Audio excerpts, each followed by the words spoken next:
Hello everyone, and welcome to the channel. Today I want to talk about, you guessed it, the business side of video games.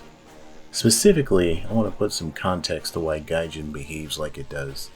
This is all just my opinion, but as with most things in life, if you want to understand what motivates a person or a company, you need only follow the money. I felt compelled to make this video due to the sheer amount of War Thunder Has a Problem content coming out. It seems to be daily now. I mean, for the asking, you can find any number of videos on War Thunder problems, War Thunder economy, War Thunder repair costs, War Thunder this, War Thunder that, and on and on. I'm not calling any content creators out.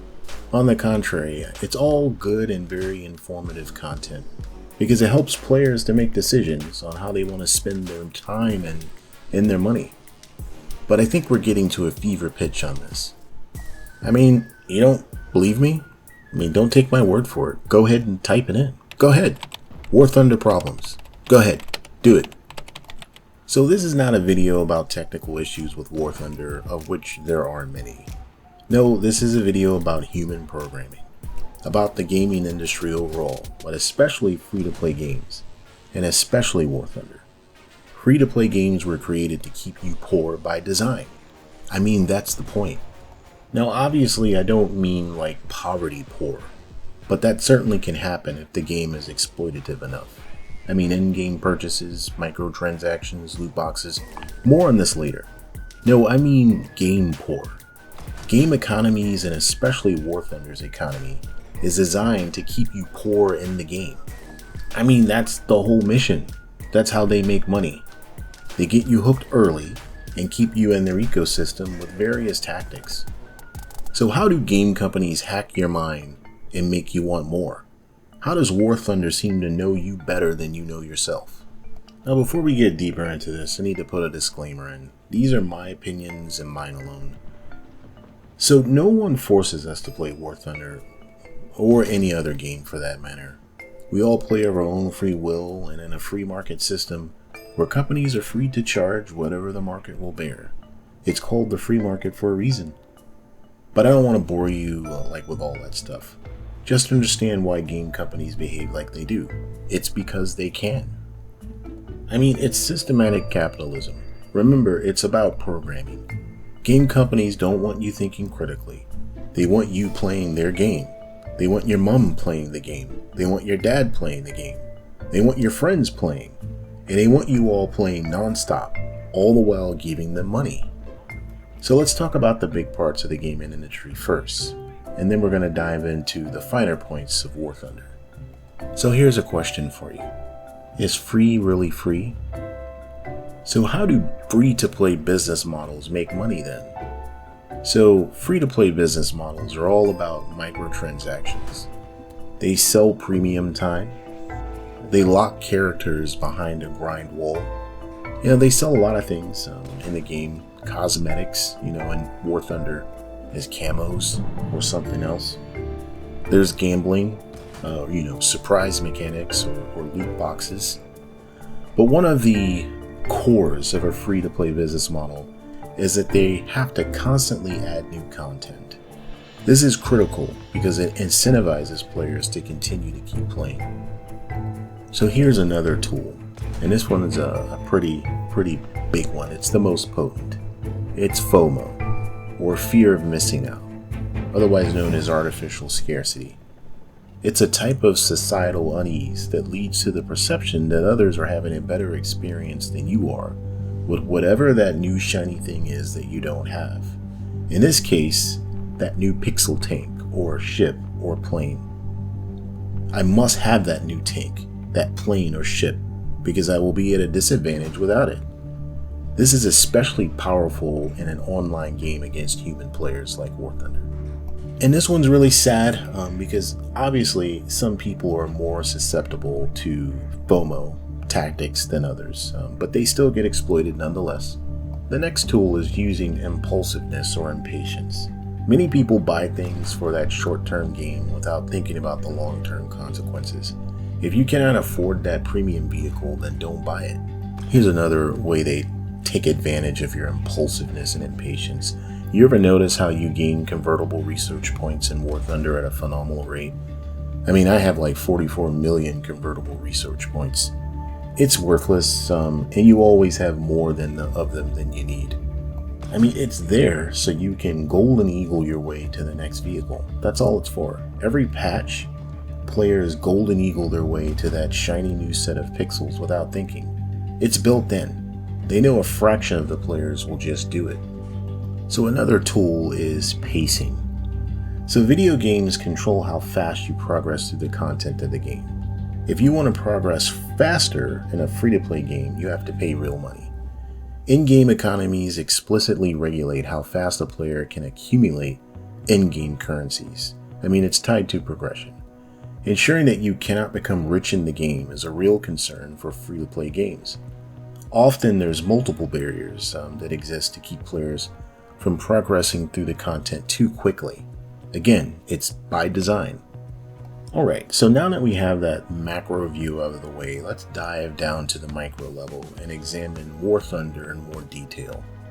So let's look at War Thunder's core game mechanic design, which is the long grind. Many free-to-play games have a grind, but War Thunder features an especially long grind. The BR system itself is a barrier. You must unlock everything to move forward. It takes more and more effort, and the grind keeps getting longer the higher you go. You have to unlock individual modules once a vehicle is unlocked. It keeps players in the game and prevents them from racing through content. But it needs to be balanced. I mean, you can lose players like this if the grind is too long. And if the grind is too short, I mean, players just lose interest and move on. You also have bad vehicle performance when a vehicle is not fully upgraded. You ever noticed how in some matches you start out going uphill or in some really sticky terrain? You also ever notice how you get lots of night battles when you don't have thermal sights unlocked yet or night vision? And then there's loot boxes. I mean, War Thunder, it's not egregious here. There are far worse examples of loot box mechanics. And then there's the Gaijin market, with its rare, uncommon, and ultra rare categorizations. I mean, it's really just there for FOMO, fear of missing out. Players miss events so they can go to the market and get the vehicles. In my opinion, it doesn't need to exist. I know a lot of people love it. But I think it's just there as another way for Gaijin to extract money from the player base. I mean, there's some vehicles in there for ridiculous prices, like the M60 MBT and a couple others. So I mean, the bottom line for me, the Gaijin market is just another way for Gaijin to extract more money from the player base. And then you also have SL multipliers, which are not synchronized with research point multipliers. SL multipliers can be nerfed at any time, they nerf them at will. But more importantly, it's a pacing mechanism to ensure you remain game poor so you cannot speed through content. So then you have the research point multipliers themselves, and those are not in sync with the SL multipliers. You will be able to research vehicles faster than you can afford them in the game. And RP multipliers, they can also be nerfed at any time.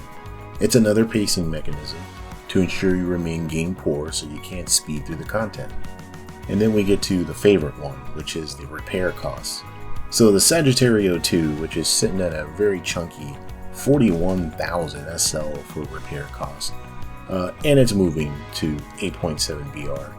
So what they want to do is prevent you from using this particular aircraft, and there's many other examples, but I'm using this one. But they want to prevent you from using this aircraft to breeze through the tech tree quickly. It's just another barrier. So if you're an average to below average player, you're going to be deterred from using this plane. And how could we forget about our friend premium time? So without premium time, you will progress more slowly through the game. It's a free-to-play game. But even with premium time, your progress isn't what I would call awesome in War Thunder. So it gets better. We have the pay-to-win category, which can manifest itself as a overpowered premium vehicle. We have the pay-to-progress mechanic, which is meant to separate the free-to-play players from the pay-to-progress players. It creates anxiety for the have-nots, and this almost always has the effect of dividing the player base further and increasing the fear of missing out panic. In a game that I won't mention here, it even shows you, like if you're using premium, it even shows you what you would have made if you had premium in the in mission results screen, just causing all kinds of emotions. So on to the next, premium vehicles. Premium vehicles are one of the most visible ways to progress in the game. War Thunder makes sure to make these vehicles strong in the beginning before nerfing them later by, either changing their BRs or changing how their mechanics work. You remember the Harrier GR1. With that one, they just moved it up. And then we had the KA-50. So the KA-50, the Vickers missiles are really deadly. Everybody knows that. They can kill helicopters, planes, and tanks. But they did change the way the Vickers missile, the way you would target vehicles with the Vickers missile. It just wasn't that easy anymore. It required a little bit of brain work. So the problem with the premium vehicles is, they sometimes they're meta defining. They just cause a lot of fear of missing out panic in the game. These OP premiums, they bring in lots of money for the company, and they could possibly make you spend real money that you don't really have. So then, War Thunder also has event grinding, which can take you off task if you're working your way up a particular line. It's also another FOMO tactic, and it also brings veteran players back to the game. And many of those veteran players will drive up the repair cost of a new event vehicle, exacerbating the problem of keeping players poor in the game. If we all remember the F11F, I think it was, everybody grinded for that plane. Content creators got a hold of it, drove up the repair cost before it was released, and it was just 30,000 something when players got their hands on it. It was just really sad. And then there's the non-premium high-tier event vehicles. So, you're going to spend money to upgrade these vehicles, first of all, because you don't want to be at a disadvantage. Like, remember the M60 MBT when it came out? People were getting slaughtered in those, so, people were going to GE to upgrade them. The F4F, people were getting shot down left and right in those planes. So, you spent GE to upgrade it. But also, you gotta remember that these vehicles are high tier, but they don't have any premium multipliers. And the thing that really gets most players, and they're not even thinking about it, is that you'll get the high tier non-premium event vehicle, and then you're gonna have to build a lineup around it, to actually use it in the game and have it be fun, which is going to cost you even more money. So this brings me to the vehicle nerf tool that Gaijin sometimes exercises. Now this is as much as a balancing tool as it is a pacing mechanism. I mean, they simply can't have a player clubbing his way through the game, burning through content and pissing off players. So there has to be a way to control that. Also, they can't have players breaking the economy of the game. So nerfing is a viable option, and it sometimes just has to happen. So the last thing I'm going to cover here are timers. Timers are attached to things like boosters, so you can't stack them, so you can't break the economy of the game. But timers are also attached to things like events, to keep you in your seat and keep you playing, and also increase that FOMO. Gotta do that. So just to summarize here, that was a long rundown of things, but the main thing that I at least hope was readily apparent is that this is a standard practice in the gaming industry. Gaijin's vision for War Thunder is not a mistake or the result of fumbling around in the dark.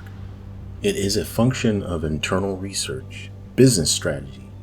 It is intentional when they lower SL and RP rewards, or when they make any change that affects the economy in the game. It is by design. It is deliberate.